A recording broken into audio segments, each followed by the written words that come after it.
كاني بلاو بيتو كأما خوي بخوي شيء خلافة من تنجاري فيه غيره بشخصي ياخذ جمعي اگر جمعي نمطلوب شخصي وتوما كأمر رسم جبتنا باجنين إشي كي باجنية كمن بين رسمي جناب بلاو كم ولا هرشونك هيت وهرشيكي بەڵام ئەوەی کە تا دەشتەکە قەوما و ڕۆستۆ پێویست ناکات بگەڕێنەوە بێ دەرسی لێوە بگرین بۆ جارێکی ترمان و ئاگادار بین. خۆشەویستان، ئێستش ئەتوانین هەمومان یەکگرتوو بین لە ناو یەکە، وەکو برا دەست بدەینە دەستی یەکتر. ئەم پیاوە بەڕێزە بۆ نمونە لە وێنەکە دەرچووە، حاکم سبەینێ بانگیەکە پێنج پیاوی تر لەگەڵیا بڕوە، کاکە حاجیکی تر دەچوە لە وێنەکە دەیتر لەگەڵیا بڕوە، لێمان کەم نابێتەوە. هەمومان خزم و ئامۆزای یەکترین، هەمومان براوخێشی یەکترین، هەمومان سەردانی یەکتر ئەکەین. بەڵام ئەگەر هاتوو سبەینی ئەم پیاوە بەڕێزە حاکم بانگی ئەکا و لێپرسینەوەی لەگەڵاکە، کە لێپرسینەوەی لەگەڵاکات ڕەنگە هەم مادیەن هەم معنەویەن توانای نەبێت، ئەو کاتە ئەبێ ئێمە هەم وەکو هەموو خەڵکی ئاوایی هاوکاری بکەین و دەستگیرۆ بکەین. خۆشەویستان، بۆ جارێکی دیکەش خێر ببین.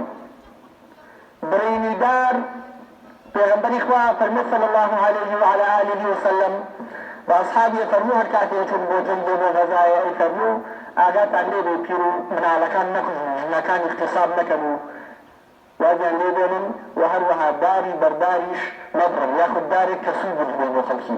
دیارە ئەم دارەی ئێمە ڕەنگە لە ڕووی ڕووکەشیەوە سوودێکی هەبوو بێ کە توانیمانە جارجار لە سێبەرەکەیە دابنووشین، بەڵام لە لایەکی دیکەشەوە ڕەنگە جۆرەها زەرەری دابێت لە مزگەوتەکە و لە بینای مزگەوتەکە، لە ئاو و ئاوەڕەی مزگەوتەکە. کە من خۆم چەند جار شاهیدی ئەوەم، چەند جار هاتووم ئەو حەوزە خالی بووە و ئاوێکی کەمی تیا بووە.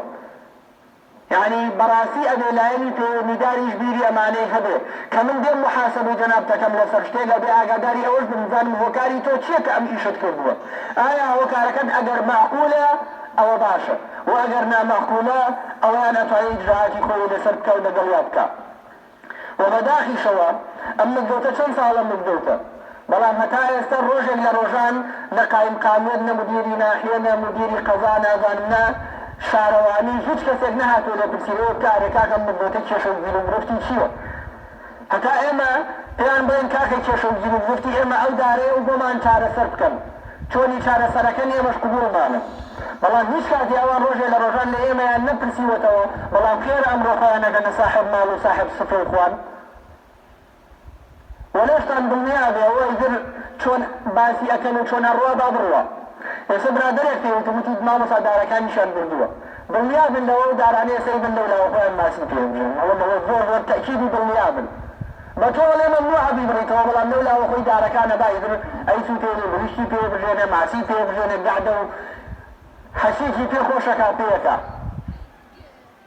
ئەی بۆ خێرم من تەڕەشون و دارم حاڵا بێ، ئەی بۆ ئێمە ئەمە قبوڵکەی نەعازیزان با ئێمەش ئاگاداری هێشتکەینەوە بەبڕ خۆمانە. من ناڵم بڕینی دارەکە ئیشێکی باش بوو لەگەڵ ئەوانین، بەڵام کە وەکو ئیشەکەشمان کردووە هەمومان پێکەوە شان بدەینە ژێرین.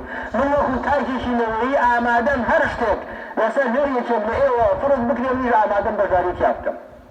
ئیتر ئایا بەگرتن بێ بە غەرامەی مادی بێ بە هەر شێوەیەک بۆ من ئامادەم وەکو خۆمەوە بکەم.